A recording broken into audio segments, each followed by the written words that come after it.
तो भाई लोगों, आज अपन लोग डिस्कस करेंगे बैकमैन रीअरेंजमेंट। जो ये बैकमैन रीअरेंजमेंट है ना, ये बहुत इंपॉर्टेंट है बीएससी के लिए भी, एमएससी के लिए भी, बीटेक के लिए, जेई मेंस के लिए, नीट के लिए। ये ना पीछा नहीं छोड़ता है। तो आज हम इसको समझने की कोशिश करते हैं। तो सबसे पहले ये समझते हैं कि इस रिएक्शन में, इस रिअरेंजमेंट में जो ये ऑक्साइम होता है ना, वो सेकेंडरी एमाइड में कन्वर्ट हो जाता है किसी कैटालिस्ट की प्रेजेंस में या एसिड की प्रेजेंस में।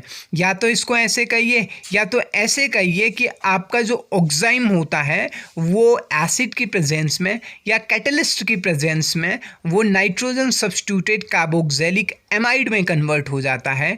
ये जो रीअरेंजमेंट होता है, इस रीअरेंजमेंट को हम बैकमैन रीअरेंजमेंट कहते हैं। तो सबसे पहले इसमें दो चीज़ें आ रही हैं। एक तो है ऑक्साइम। अब ये ऑक्साइम आता कहाँ से? ऑक्साइम दो टर्म से मिलकर बनता है, दो चीज़ों से मिलकर बनता है।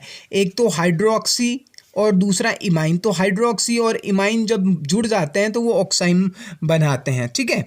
तो rearrangement of oxime is oxime under the influence of acidic rearrangement to produces secondary amide or nitrogen substituted carboxylic amide is called Bachmann rearrangement। Generally जो आपका कीटो ऑक्साइम होता है, कीटोन का ऑक्साइम होता है, वो मोर रिएक्टिव होता है इन कंपैरिजन ऑफ एल्डिहाइड के ऑक्साइम यानी एल्डो ऑक्साइम से ज़्यादा क्या होता है? कीटो ऑक्साइम रिएक्टिव होता है। ये क्यों होता है अब ये अपन लोगों को आगे समझ में आ जाएगा। तो सबसे पहले इसकी मैकेनिज्म पे चलें। तो स्टेप नंबर में होता क्या है कि ऑक्साइम क्या हो जाता है? प्रोटोनेटेड हो जाता है। ऑक्साइम का प्रोटोनेशन होता है। अब आपके पास कोई भी एसिड होता है, एसिड क्या करता है? H प्लस आयन देता है या प्रोटॉन देता है। एसिड के पास H प्लस आयन होता है। ये जो H प्लस आयन है या प्रोटॉन है, इसको इलेक्ट्रॉन की ज़रूरत है। अब आपके पास दो चीज़ें हैं, दो स्पीसीज हैं जिनके पास क्या है? इलेक्ट्रॉन है। आपके पास ऑक्सीजन के पास भी लोन पेयर है और नाइट्रोजन के पास भी लोन पेयर है। लेकिन होता क्या है कि ये जो प्रोटॉन है वो ऑक्सीजन पे अटैक करना ज़्यादा पसंद करता है, क्योंकि ऑक्सीजन की इलेक्ट्रोनेगेटिविटी नाइट्रोजन की कंपैरिजन में ज़्यादा होती है। और जो मोर इलेक्ट्रोनेगेटिव एटम होता है आपका, मोर इलेक्ट्रोनेगेटिव, तो वो इजीली ज़्यादा बढ़िया तरीके से लोन पेयर को आपका प्रोटॉन के साथ इंटरेक्ट करेगा। अब एक रीज़न ये, दूसरा रीज़न ये हो गया कि ऑक्सीजन के साथ अगर ये H प्लस आयन इंटरेक्ट करेगा, जुड़ेगा, तो वो आपके पास इसको, ये जो आपका H2O पॉजिटिव है ये वाला, इसको एक बढ़िया लीविंग ग्रुप बना देगा। ये बढ़िया लीविंग ग्रुप बन जाता है। तो जिसकी वजह से अब दूसरे स्टेप में क्या होता है कि आपका रीअरेंजमेंट, एल्काइल ग्रुप रीअरेंजमेंट होते हैं और H2O लॉस करता है। तो सबसे पहले ये समझते हैं कि आपका ये जो H2O था, ये जो आपका यहाँ पे बना था ना,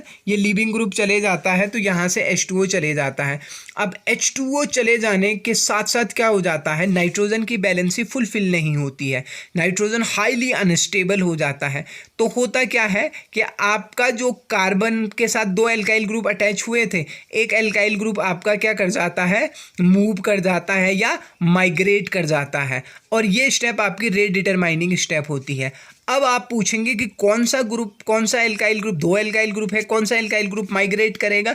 तो वो एल्काइल ग्रुप माइग्रेट करेगा जो क्या होगा?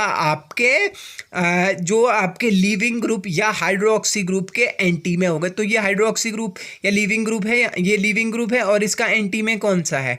आर है, न कि आर डैश है। तो आर क्या करेगा? माइग्रेट करेगा और आर माइग्रेट करके ये कैटायनिक स्पीसीज बना देगा। अब जैसे ही आपका ये आर चले जाए, इस कार्बन से आर चले गया, तो इस कार्बन पे क्या हो जाएगा? कैटायन जनरेट हो जाएगा, पॉजिटिव चार्ज जनरेट हो जाएगा। तो ये क्या करेगा कि ये तेज़ी के साथ वाटर को, जो वाटर अवेलेबल जो होता ही है, कि वो वाटर से रिएक्शन करके वो कार्बन अपने साथ वाटर को अटैच कर लेता है। तो इस कार्बन ने अपने साथ H2O मॉलिक्यूल को अटैच कर दिया है, H2O के साथ रिएक्शन कर देता है।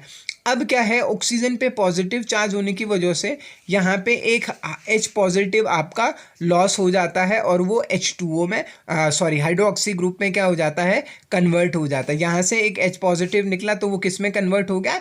OH ग्रुप में कन्वर्ट हो गया। अब क्या होता है, रेजोनेंस कह लीजिए या टेटोमराइजेशन कह लीजिए, ये जो हाइड्रोजन है ये नाइट्रोजन के साथ शिफ्ट हो जाता है, हाइड्रोजन नाइट्रोजन के साथ शिफ्ट हो जाता है और टेटोमेराइजेशन है ये प्रोसेस, और वो सेकेंडरी एमाइड में बदल जाता है या इन सब्सटीट्यूटेड एमाइड में बदल जाता है। ये जो रीअरेंजमेंट रिएक्शन है, इसी रीअरेंजमेंट रिएक्शन को हम बेकमैन रीअरेंजमेंट रिएक्शन कहते हैं।